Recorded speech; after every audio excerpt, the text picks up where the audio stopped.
देखो लास्ट अपने सवाल दिए थे आपको ये वाले, एक दो सवाल एक बार और देख लेते। 1 2 3 3 2 1 1 4 2 इसके थ्रू चलाना।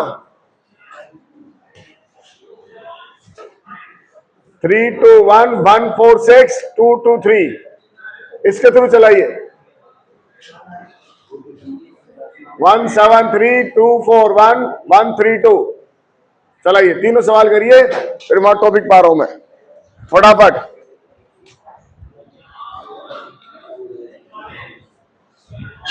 फिर अपन टॉपिक डिस्कस कर रहे हैं, सॉल्व करो फटाफट।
हो गए बच्चों? पहले वाले का आंसर कितने बच्चों ने कर लिए? कितनों से नहीं हुए?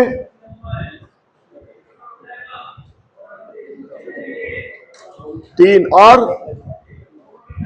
इधर 5 और बाकी सबसे हो गए। फर्स्ट का आंसर बोलो 20, सेकंड का आंसर 12 और थर्ड का आंसर कितना? हाँ देखिए, तो अब यहां से अपन वो सवाल कर सकते हैं जो हम सीखना चाह रहे थे। एरिया ऑफ ट्राइंगल,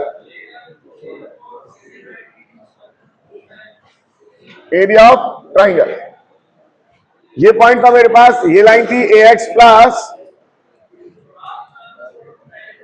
हाँ देखिए बातें नहीं, a1x plus b1y plus c1 equal to 0, और ये लाइन क्या थी बताओ, a2x plus c2 equal to 0, और ये line a3x plus c3 equal to 0, correct. तो एरिया क्या लिखेंगे इसका, हम लिखा 1/2 2 e1 e2, ये क्या थे, कॉफैक्टर, कॉफैक्टर किसके, कॉफैक्टर ऑफ c1 c3, ठीक है ना। और इसके बाद क्या लिखा था मैंने, बोलो a1 b1 a2 b2 a3 b3 का होल स्क्वायर। बोलो बच्चों, नोट करो।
बढ़ा दे,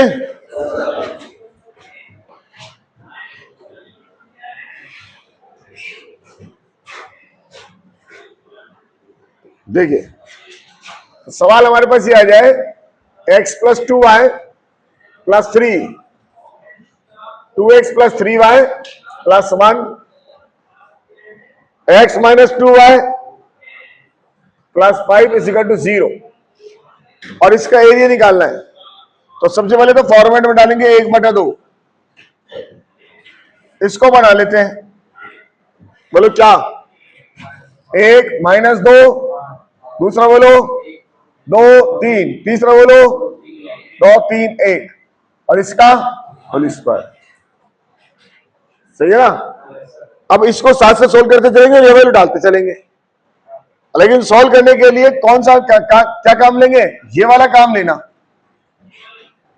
इससे दो पर्पस सोल्व हो जाएंगे, एक तो इनके कॉफैक्टर भी आ जाएंगे और एक सॉल्व भी हो जाएगा, सही है ना। तो सबसे पहले अपन क्या लिखेंगे बताओ, इसको सॉल्व कर रहे हैं, बोलो इसके थ्रू चलाएं, क्या लिखेंगे बताओ, 5, वैल्यू बताओ, माइनस का 1, ये लिख दिया मैंने, -1 यहां लिख दिया, आगे कॉफैक्टर, बोलो अगर मैं ऐसे चलाता तो फिर मुझे भी तो मेहनत करनी पड़ती डबल, तो मैं चला दूं इसको ऐसे ही। आगे बोलो क्या लिखोगे, -3, अब इसके बारे में बताओ, कितना 7, तो यहां 7 रख दिया और यहां पे भी हो गया, क्लियर। आगे बोलो, इसके लिए बोलो +1,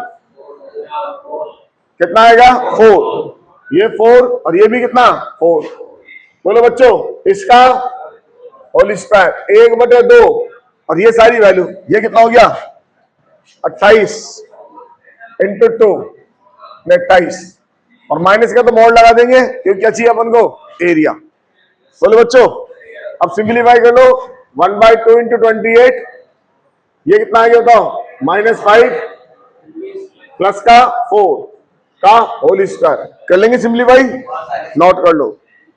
तो ये क्या निकला इसका एरिया, शॉर्टकट मेथड से।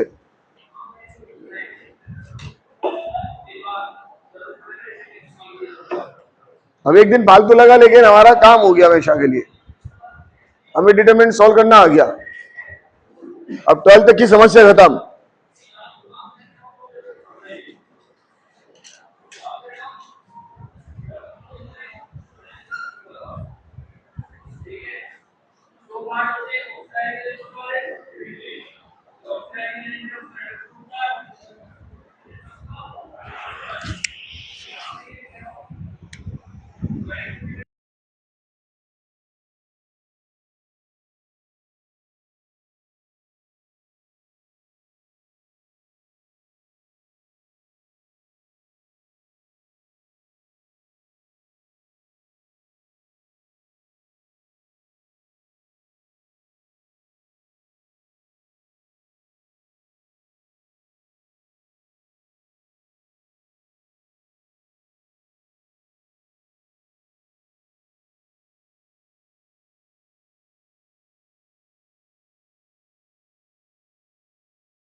मुझे फुर्सत होनी चाहिए पढ़ाई की, हमारे पास इसके अलावा कोई काम नहीं है।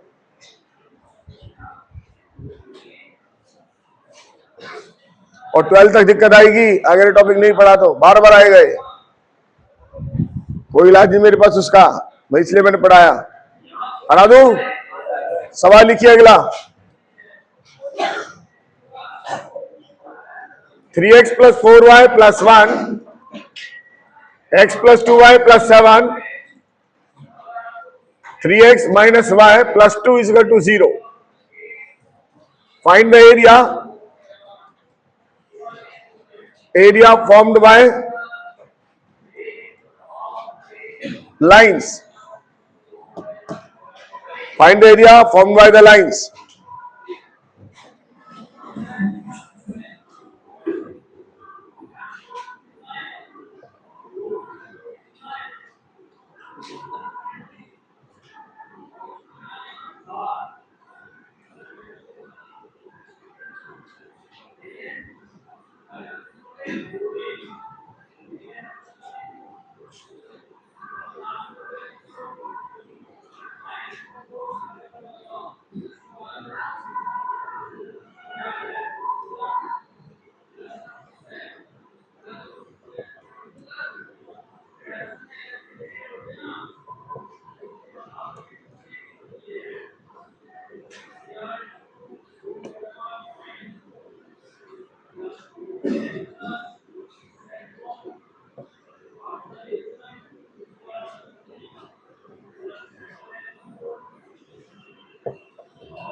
हो गया बच्चों, कितना आंसर आया?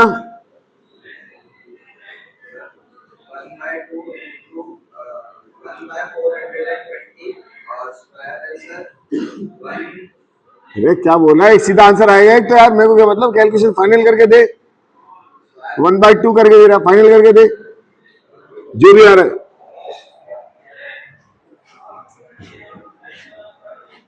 बोलो बच्चों, 3 4 1, 1 2 7, 3 माइनस 1 2, इसका whole square, 1/2 E1 E2 E3।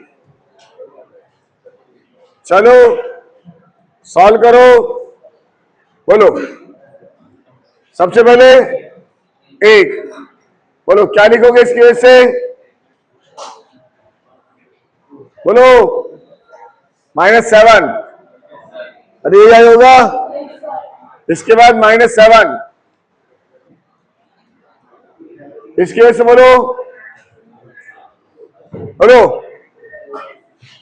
-3, -12, minus का 15, तो ये 15 हो गया माइनस का।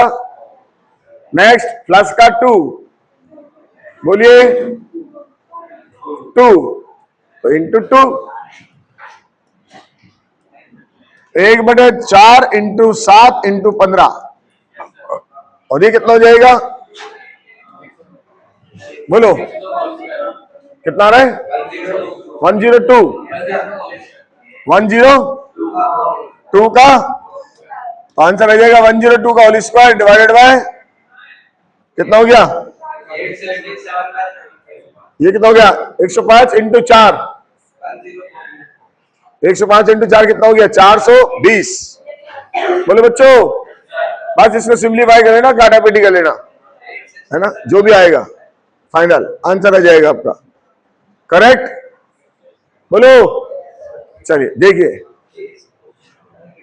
एक और लास्ट सवाल, उसके बाद चेंज करेंगे, थोड़ा जल्दी आंसर निकालिएगा।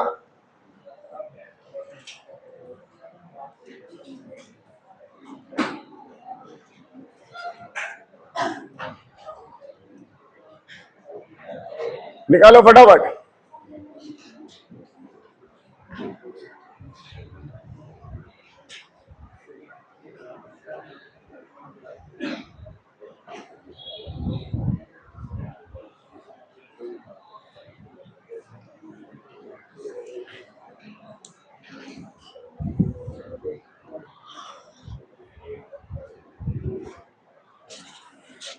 तीन तीन सवाल करा दिए,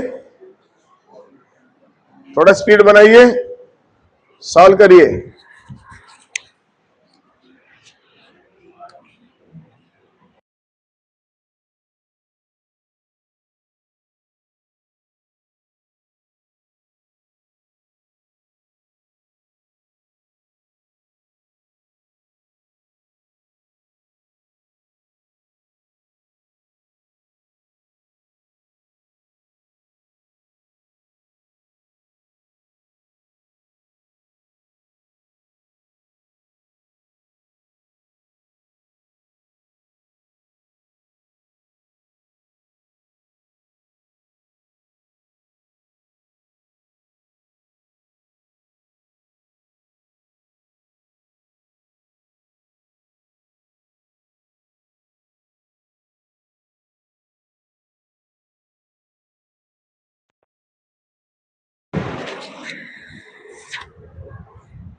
कितना आंसर आया है? 2/3। सही है ना? देखो अगर ये मान लो मेरे पास ये एरिया 0 हो जाए, अब क्या होगा? अगर ये एरिया 0 हो जाएगा तो ये तीनों लाइन कहां होंगी? एक ही पॉइंट से पास हो जाएगी। बोलो। और अगर एक ही पॉइंट से पास हो गई तो ऐसी लाइन क्या बोलेंगे अपन? Cone current. तो ये लाइन क्या हो गई? कॉन करंट हो गई। समझ में आया?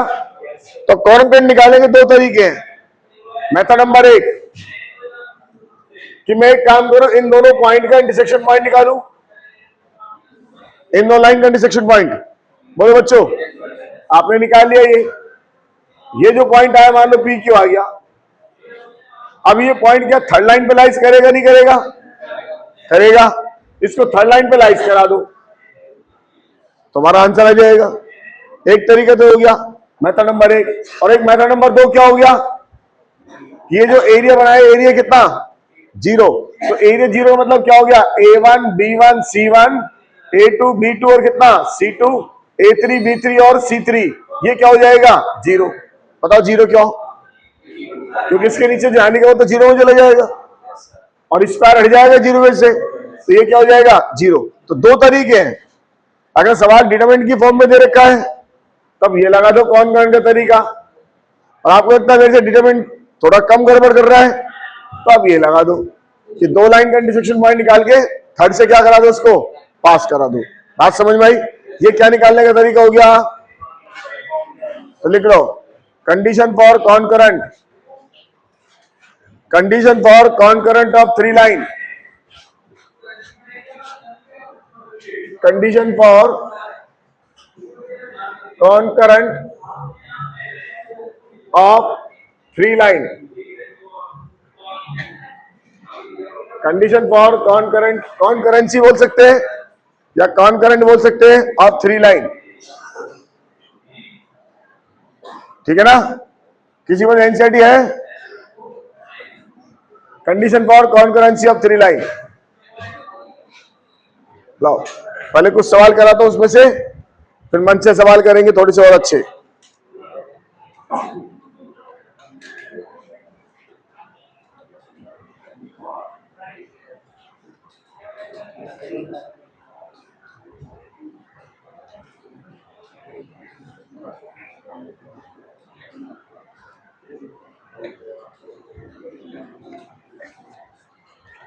सवाल लिखिए,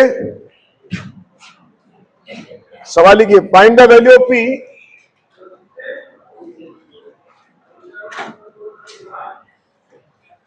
find the value of p so that find the value of p so that 3 lines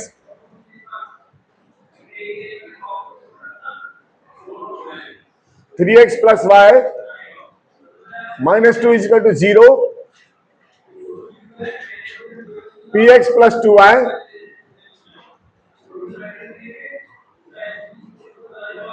minus 3 is equal to 0,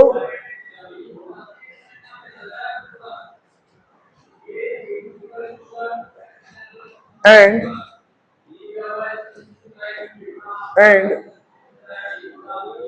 2x minus y minus 3 is equal to 0 may intersect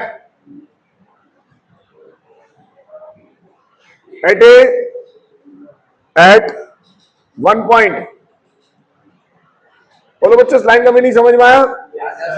intersect at one point का मतलब कॉनकरेंट। Modern नहीं लिखा उन्होंने, कॉनकरेंट है। अब बताओ कौन सा मेथड काम ले? देखो हाँ, एक बार पहले वाले मेथड को भी कराता हूं फिर दूसरा मेथड भी सीखते हैं। पहले मेथड में अपन दो को सॉल्व करेंगे। कौन सी दो सॉल्व करें? तो फर्स्ट ले लो, थर्ड ले लो। इसको मतलब क्योंकि इसमें क्या पड़ा हुआ है? पी। इसको मतलब आप, सही है ना? इन दोनों को सॉल्व कर लो। कितना है बताओ? 3x plus minus 2 is equal to और 2x minus y minus 3 equal to, add कर दो, कट गया। कितना आया? एक्स की वैल्यू इसमें डाल दो, बोलो कितना आएगा, तो y की वैल्यू -1। बोलो बच्चों, ये पॉइंट आ गया जहां लाइन एक दूसरे को मिल रही है, राइट। क्या बोलते हैं इसको, इंटरसेक्शन पॉइंट। वन और अब क्या तीसरी लाइन इस पॉइंट से जा रही नहीं जा रही, ये कौन सी लाइन थी, px प्लस -3 तो इसको इसमें सेटिस्फाई करा दो, बोलो p -2 माइनस इजकल तो p की वैल्यू क्या आ गई 5। उम्मीद करता हूं समझ में आ गया होगा। मेथड नंबर 2 क्या बना ले, बनाओ, बोलो क्या, 3 1 -2, आगे बोलो p -3, आगे बोलो, और इजकल टू कितना 0, ठीक है ना। इसका एक्सपेंशन कर दो, बोलो किसके थ्रू, किसी के भी थ्रू कर दो, अब तो कोई दिक्कत नहीं है, बोलो किसके थ्रू करूं, फर्स्ट लाइन के थ्रू, ये लो, बोलो क्या लिखोगे 3, बोलो बच्चे कितना आया, -6 -3 माइनस का 9, बोलो भाइयों, इसके बाद -1, बोलो -3p, कहा ये 3 -6 -3, ओ भाइयों नहीं बताओ चुप रहा करो, गलत से मत बोला करो, पहले वाला प्लस प्लस का होता है माइनस का होता है, फिर माइनस कहां से आ गया, हाँ जी। नेक्स्ट -2, बोलो भाइयों कितना लिखोगे,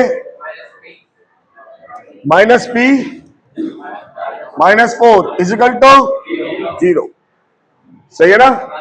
कितना आ गया, -27 माइनस प्लस 3p -6 प्लस का 2p प्लस 8 इजिकल टू कितना है, देखो 5p, ये कितना हो गया +2, इसमें से लेस करो -25, और p की वैल्यू सेम आए लगा है, नोट कर लो।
लिख लिया,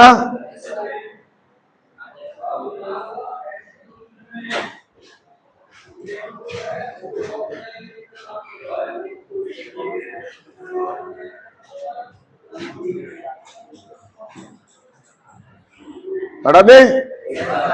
सवाल लिखिए, find the value of k Find the value of k so that 3 lines are concurrent. Find the value of k so that 3 lines are concurrent.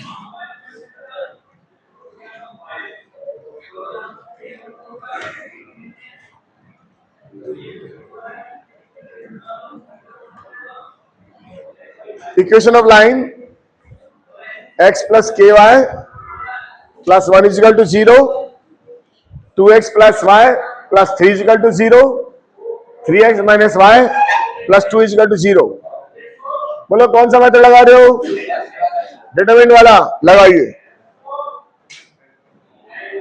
अगर अपन डिटरमिनेंट छोड़ देते तो ये भी छोड़ना पड़ता, इसलिए मैंने कहा सीख लो.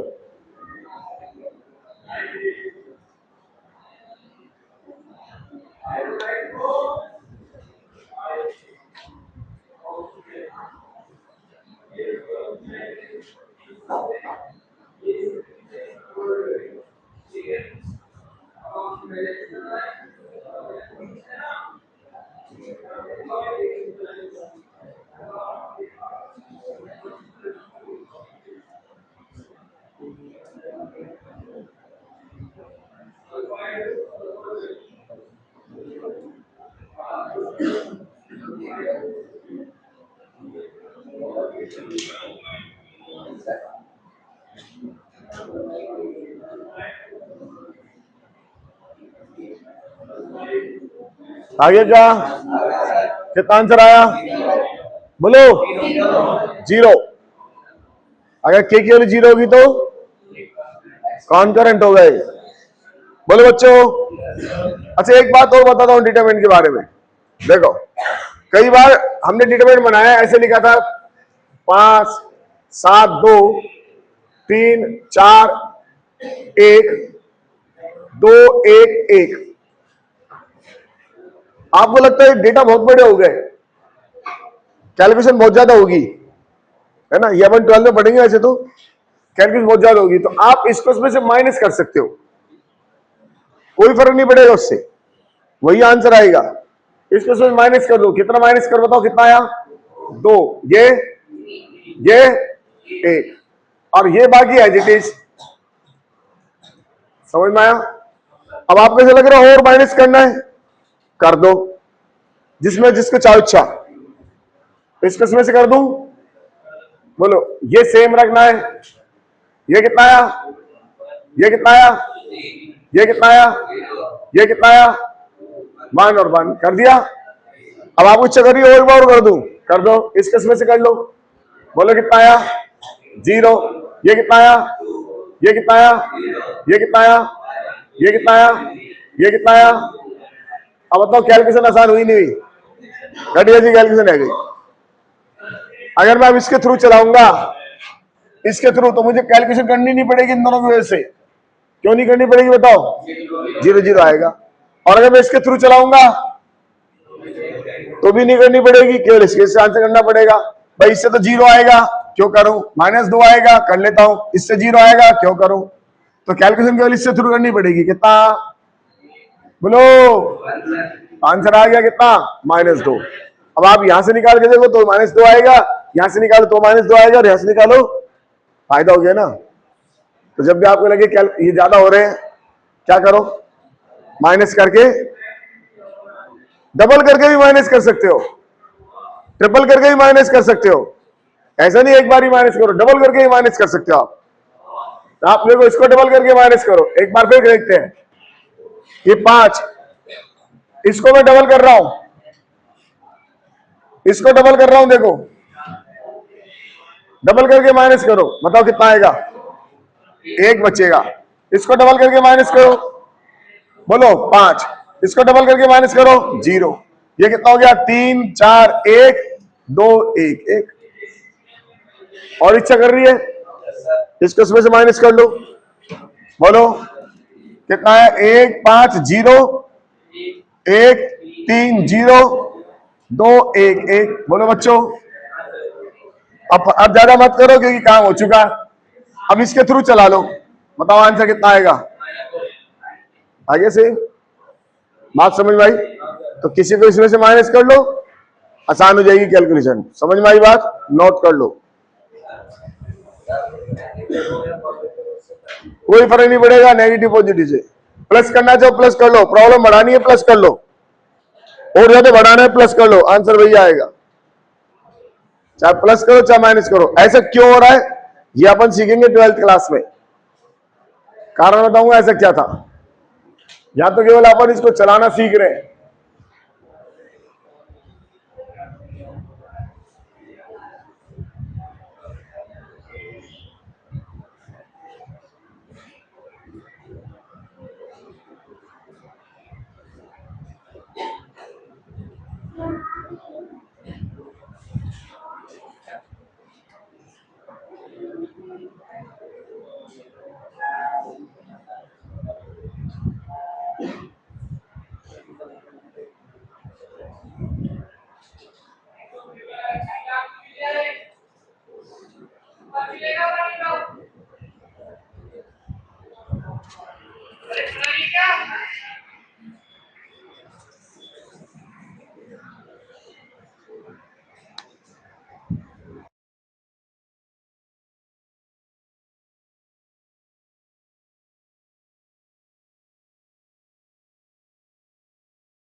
सवाल लिखिए।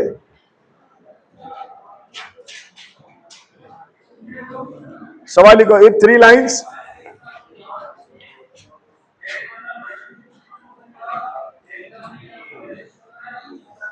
if three lines whose equation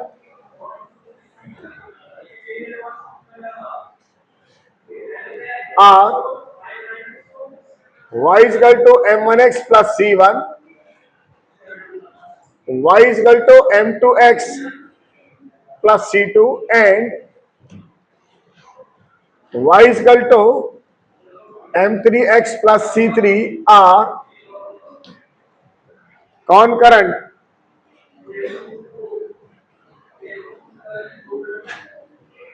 then show that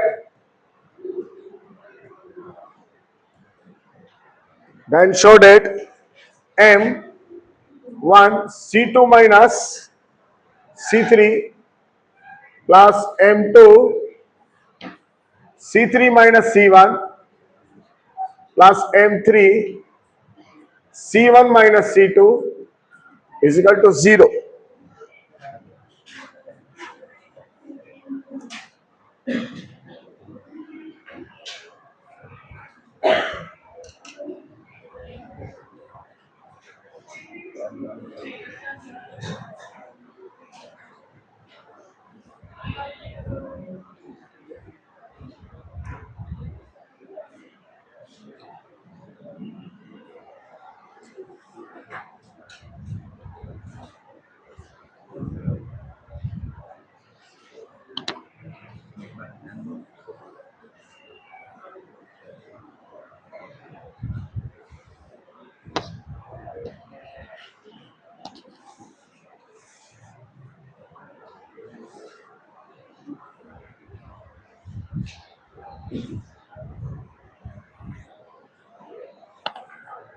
determinant से करना चाहे डिटरमिनेंट से करे, और वैसे करना चाहे तो वैसे करे।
हाँ बोलो बच्चे, हो गया क्या?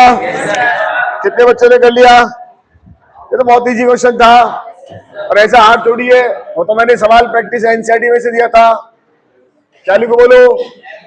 M1 -1 C1 -1 C2 -1 C3।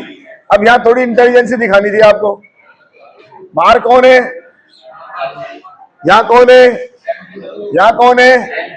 इनको बाहर रखना है तो इसके थ्रू चलाओ, ये इंटेलिजेंसी दिखाओ। और किसी के थ्रू चलाओगे तो अंदर घुस जाएंगे, फिर बाहर निकालना पड़ेगा। तो कॉमन सेंस होगा। इसके थ्रू चलाओ, बोलो क्या लिखोगे? M1, बोलो बच्चों, C2 माइनस M2, बोलो कितना? C1 -C3 प्लस M3, बोलो कितना? C1 -C2। तो कितना आसान सवाल हो गया। और वैसे करते तो भारी भरकम बन जाते सवाल। इंटरसेक्शन निकालो, वैल्यू डालो, फिर सॉल्व करो। समझ में आई बात? इसलिए अपन ने डिटरमिनेंट पढ़ा।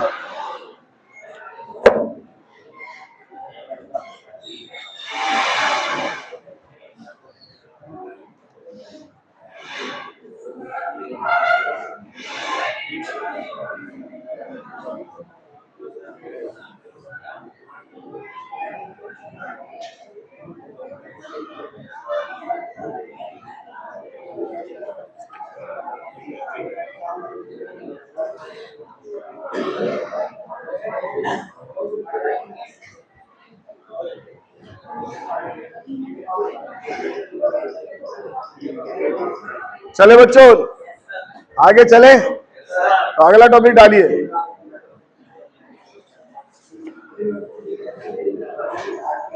अगला टॉपिक डालो, फैमिली ऑफ लाइन। हाँ जी, family of line. Family of line से पहले एक टॉपिक अपने रह गया था, वो डालो, वो डालो। टाइप 4 स्ट्रेट लाइन में टाइप 4 रह गई थी ना। हमने कौन कौन सी टाइप पढ़ी थी? स्लोप फॉर्म, याद आया?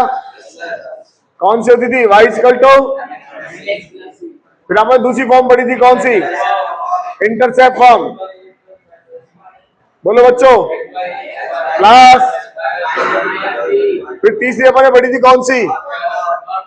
बोलो, नॉर्मल फॉर्म। कितना? Plus equal to. अब चौथा डालो, और इसका नाम डालो पैरामीट्रिक फॉर्म।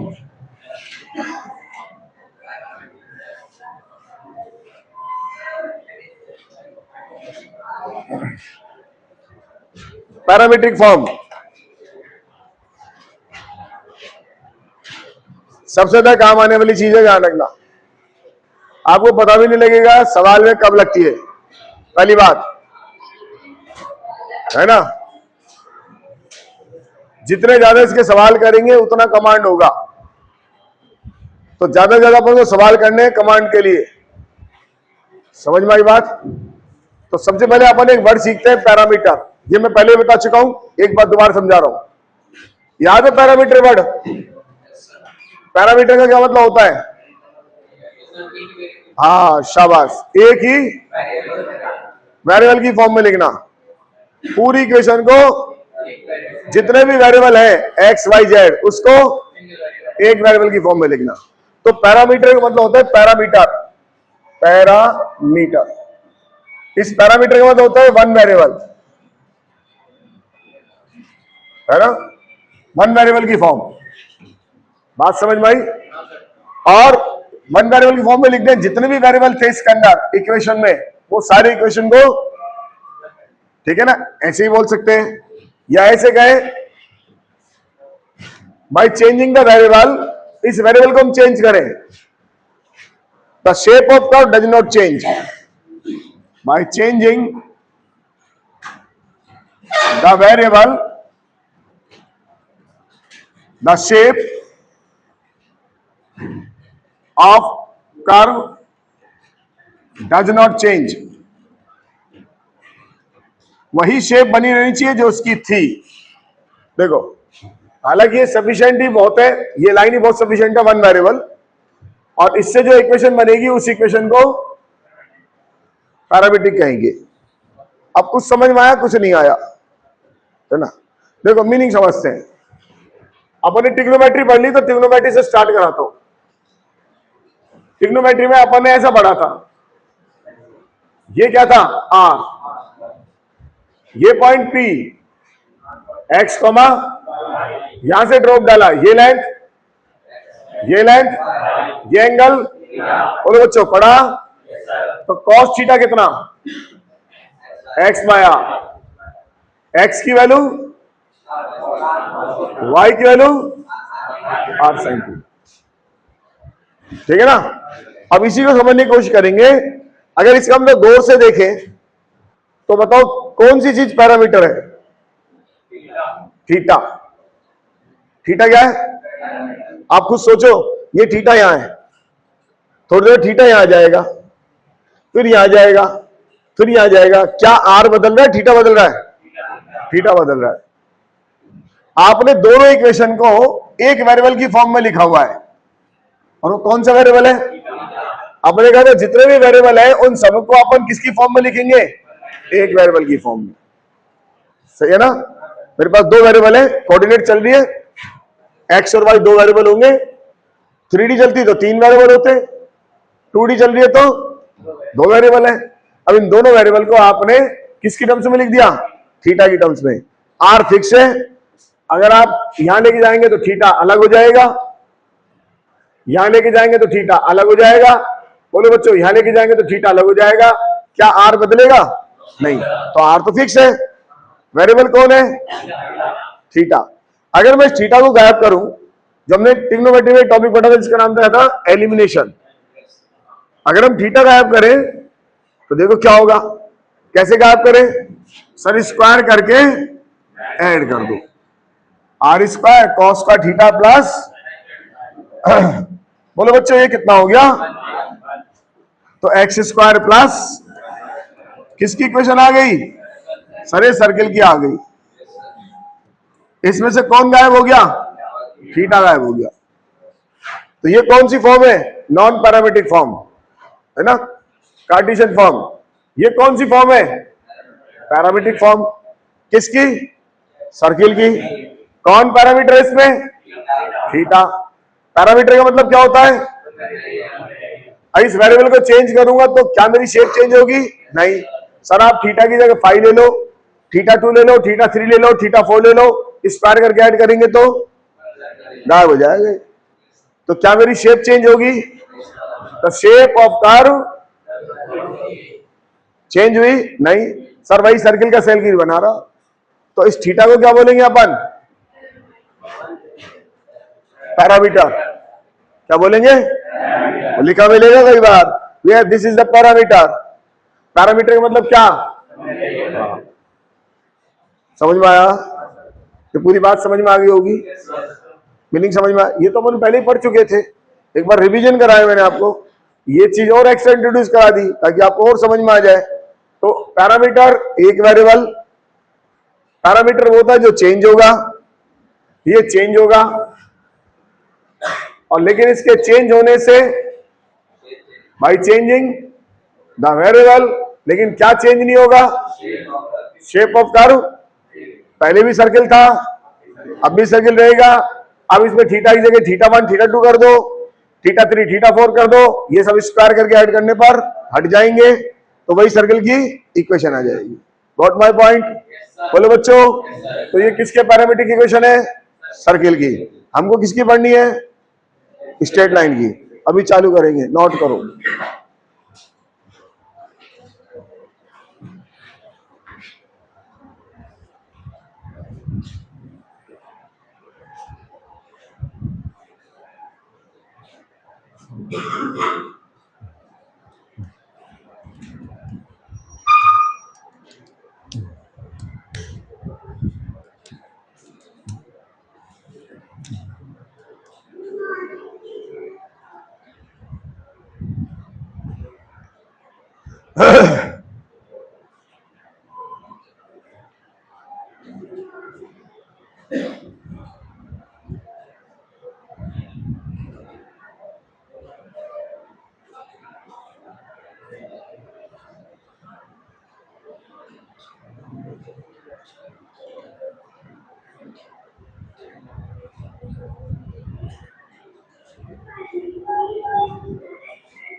लिख लिया क्या?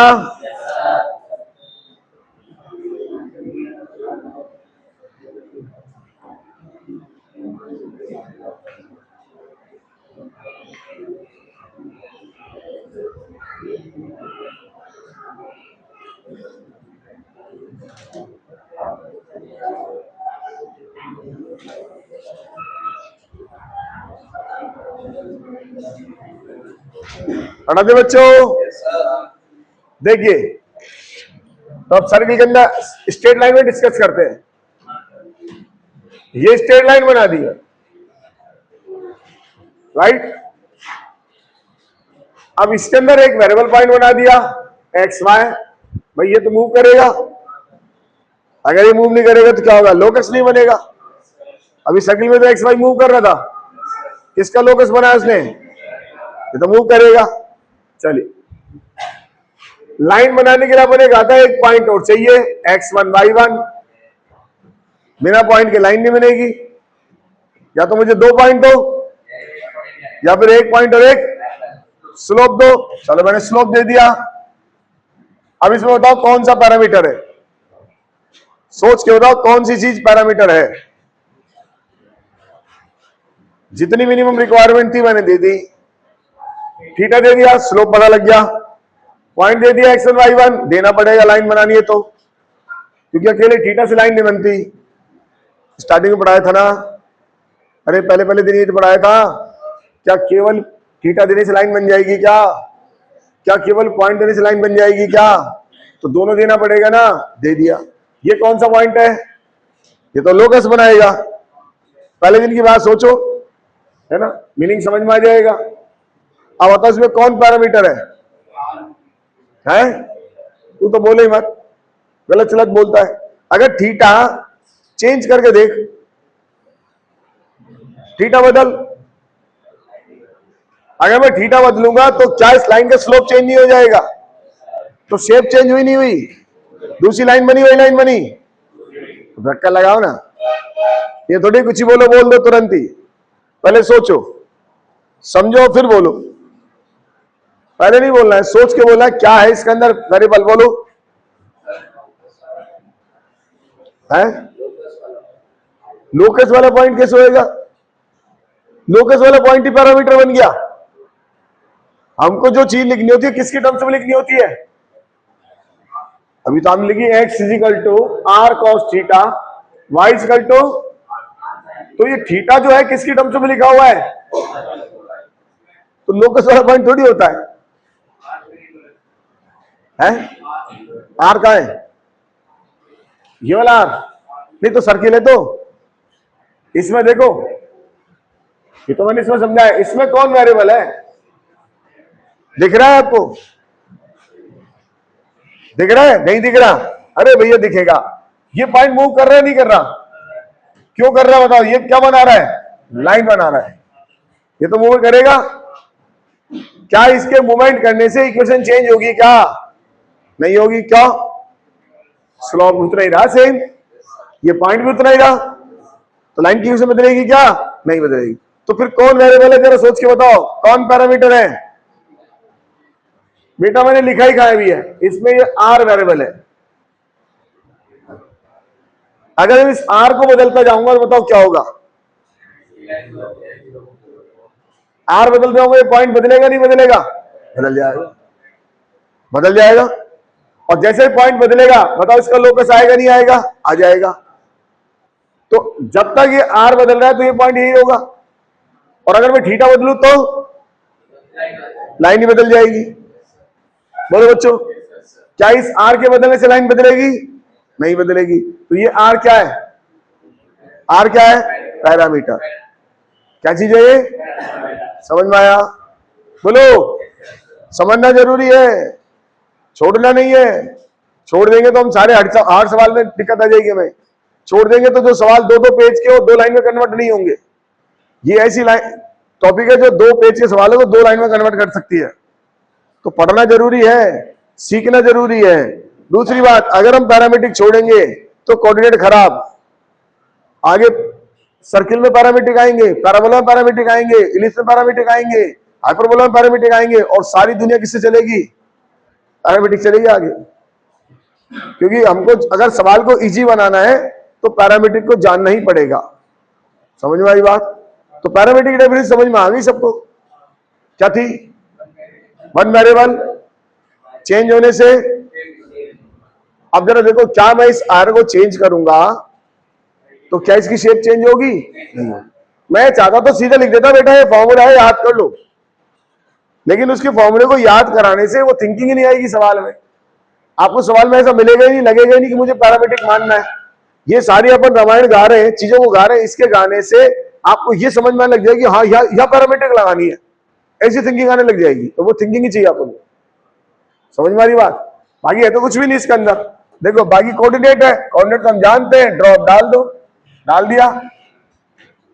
ये लाइन बोलो बच्चों, ये लाइन बोलो x, ये लाइन बोलो x माइनस, ये एंगल बोलो, इसमें रिलेशन बताओ, बोलो cos थीटा। cos थीटा कितना? x माइनस x1 बटे r। अच्छा साइन थीटा बताओ, ये कितना? तो साइन थीटा कितना? y माइनस y1 बटे r। पैरामीटर कौन है? r गायब करते हैं, r गायब करोगे तो पता लग जाएगा किसकी इक्वेशन है। थोड़ी देर पहले आपने थीटा गायब करा तो पता लग गया ना किसकी इक्वेशन है। जब भी पैरामीटर गायब करोगे आपको पता लग जाएगा किसकी इक्वेशन है। इसमें पैरामीटर कौन है?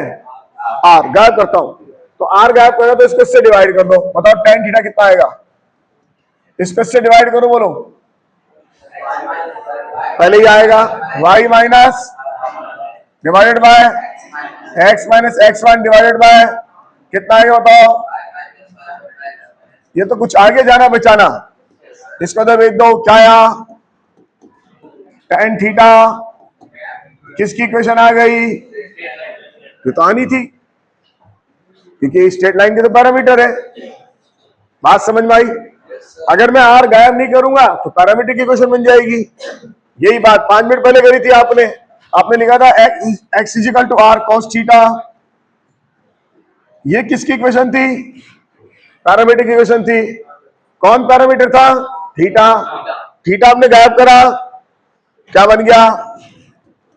किसकी इक्वेशन बन गई? बोलो बच्चों, सर्किल की। पता लग गया ना? किसको गायब करने से पता लगा? या किसको गायब करूं? पता लग गया किसकी इक्वेशन है। और अगर r गायब नहीं करूंगा तो कौन सी फॉर्म बन जाएगी? ये पैरामीट्रिक फॉर्म। बोलो बच्चों, अरे हाँ है ना? देखो फिर समझते हैं एक बार, बार बार समझने से नॉलेज बढ़ेगी। कि सर एक बार फिर समझा दो, फिर समझो आप, बार बार समझो, नॉलेज बढ़ेगी तो आप सीख पाएंगे। यहां से देखो इसको सिंपलीफाई करते हैं, इसको तो भेजो x minus x1 is equal to, बोलो बच्चों r cos थीटा। अब x के लिए बताओ क्या होगी? x1 plus r cos theta, यही आ रही है ना? और y के लिए क्या आएगी बताओ? y1 प्लस, अब इसको समझ लो, चलो बोलो ये बताओ, ये कैसा है? फिक्स है वेरिएबल है? वेरिएबल है, ये वेरिएबल है। अच्छा बताओ थीटा फिक्स है वेरिएबल है? फिक्स है। लाइन खींच दो, फिक्स हो गया। ये बताओ फिक्स है वेरिएबल है? फिक्स है। अब जरा बताओ ये वेरिएबल इसको वेरिएबल कौन बना रहा है? r। जैसे से r बदलेगा ये पॉइंट बदलेगा नहीं बदलेगा? बोलो r को बदलते जाओ, दिमाग में देखो पॉइंट बदल रहा नहीं बदल रहा। अब बताओ ये पॉइंट उसी लाइन पे है, नई लाइन पे है? उसी लाइन पे है। तो ये r क्या है? पैरामीट्रिक है। अब समझ में आ गया? बोलो सही है ना? r पैरामीट्रिक है, थीटा नहीं है। थीटा तो फिक्स है, अगर थीटा बदल दिया लाइन बदल जाएगी, शेप बदल जाएगी लाइन की, लाइन नहीं आ जाएगी। Got my point? बोलो बच्चों, अरे यस सर, नो सर। तो थीटा फिक्स हो गया तो cos थीटा फिक्स हो गया, ये फिक्स है, ये वेरिएबल हो गया, ये फिक्स है। इसके वेरिएबल होने से ये क्या बन गया बच्चों? ये खुद भी क्या बन गया? वेरिएबल। बोलो हाँ है ना? तो इसको वेरिएबल को किसने बनाया? तो r क्या है? पैरामीटर है। और ये किसकी इक्वेशन है? लाइन की। क्या इक्वेशन है लाइन की? Parametric equation. बोलो बच्चों नोट करो। अब जब नोट करें तो एक बार सोचते हुए नोट करना, क्या मेरी समझ में आ रहा है नहीं आ रहा? जो नहीं आ रहा तो क्या नहीं आया, फिर एक बार नोट करना, समझते हुए नोट करना। बाकी तो मैं प्रैक्टिस से समझा दूंगा, लेकिन फिर भी समझना जरूरी है।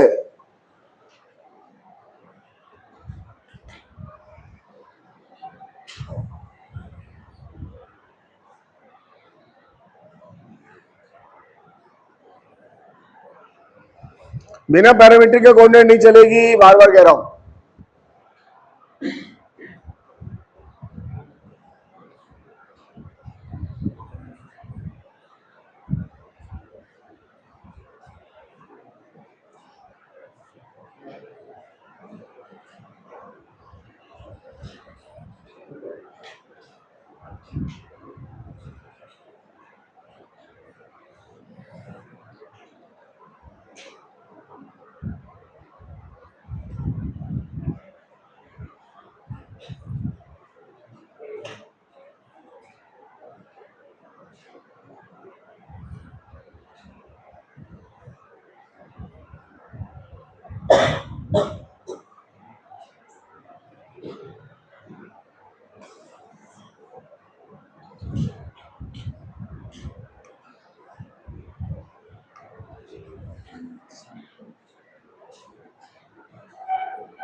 जब भी पता लगाना हो किसके पैरामीट्रिक है तो पैरामीटर को क्या कर दो, गायब।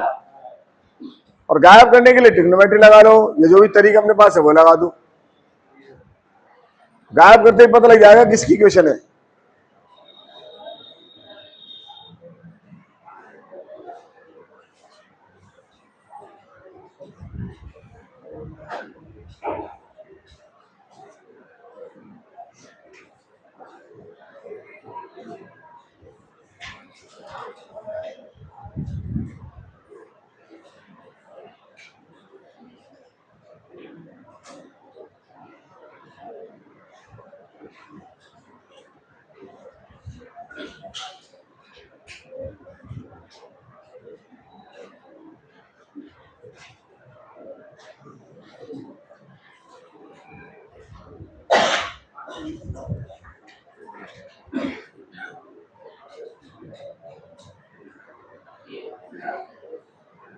बोलो बच्चों, समझ में आ गया? अरे आ गया ना? तो इसको यही छोड़ेंगे, कल एक बार फिर रिवीजन करेंगे और फिर इसको आगे बढ़ाएंगे। ओके बच्चों।